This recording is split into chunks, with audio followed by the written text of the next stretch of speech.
लोकसभा निवडणूक काही दिवसांवर आली आहे. कोणत्याही क्षणी तारखांची घोषणा होऊ शकते. त्यामुळे सध्या सर्वच न्यूज चॅनलच्या सर्वेचे किंवा ओपिनियन पोलचे अंदाज जाहीर केले जात आहेत. इंडिया टुडे ग्रुपने केलेल्या मूड ऑफ द नेशन सर्वेचे अंदाज काय सांगतात याबद्दल बोल भिडूने व्हिडिओ केलाय. त्याची लिंक डिस्क्रिप्शन मध्ये दिली आहे. आज आपण चर्चा करणार आहोत ती India TV CNX opinion poll बद्दल. या पोलचे अंदाज नक्की काय सांगतात, देशात कोणत्या पक्षाला आणि कोणत्या आघाडीला किती जागा मिळणार आहेत आणि खास करून महाराष्ट्रात कोणत्या पक्षाला किती जागा मिळण्याचे अंदाज या सर्वेमध्ये देण्यात आलेत, जाणून घेऊयात या व्हिडिओच्या माध्यमातून. नमस्कार, मी नम्रता आणि तुम्ही पाहताय बोल व्हिडिओ. इंडिया टीव्ही सीएनएक्स ने केलेला हा ओपिनियन पोल 5 फेब्रुवारी ते 23 फेब्रुवारी दरम्यान करण्यात आलाय. 1,62,900 लोकांची मतं यामध्ये जाणून घेण्यात आली आहेत.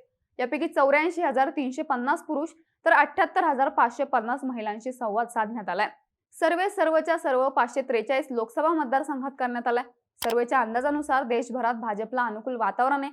या सर्वेनुसार देशात आज निवडणुका झाल्या तर भाजपला स्वबळावर 335 जागा मिळण्याचा अंदाज आहे, तर एनडीएला 378 जागा मिळण्याचा अंदाज वर्तवण्यात आलाय.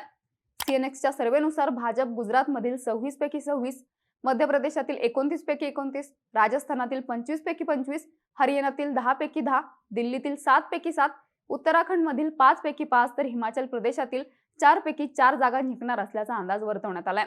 हे झालं देश पातळीवरचं. पण महाराष्ट्रात कोणत्या पक्षाला किती जागा मिळणार आहेत, तर महाराष्ट्रातील 48 पैकी 35 जागा महायुतीला तर 13 जागा महाविकास आघाडीला मिळतील असा अंदाज इंडिया टीव्ही सीएनएक्सच्या सर्वेमध्ये वर्तवण्यात आलाय. महायुतीच्या घटक पक्षांचा विचार केला तर भाजप 25, एकनाथ शिंदे यांच्या नेतृत्वातील शिवसेना 6 तर अजित पवारांची राष्ट्रवादी 4 जागा जिंकेल असा अंदाज या सर्वेत वर्तवण्यात आलाय.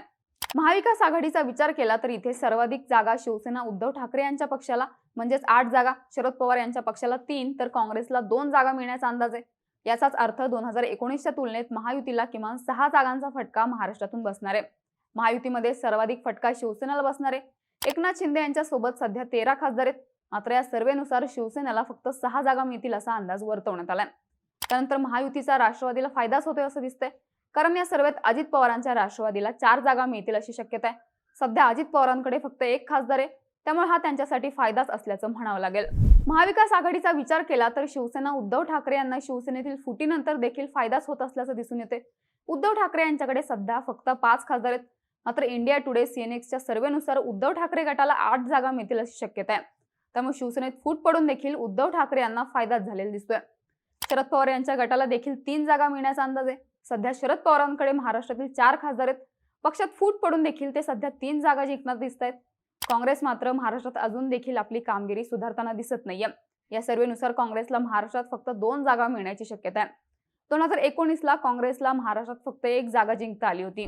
विभागानुसार विचार केला तर महाविकास आघाडीला सर्वाधिक फायदा पश्चिम महाराष्ट्र आणि मराठवाड्यात होताना दिसतोय.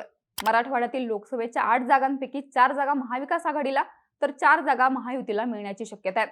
2019चा विचार केला तर युतीने मराठवाड्यातील 8 पैकी 7 जागा जिंकल्या होत्या. मात्र यावेळी महाविकास आघाडी मराठवाड्यात 4 जागा जिंकेल असा अंदाज आहे. जागांच्या नुसार विचार केला तर महाविकास आघाडी मराठवाड्यातील हिंगोली, परभणी, छत्रपती संभाजीनगर आणि धाराशिव या जागा जिंकेल असा अंदाज आहे.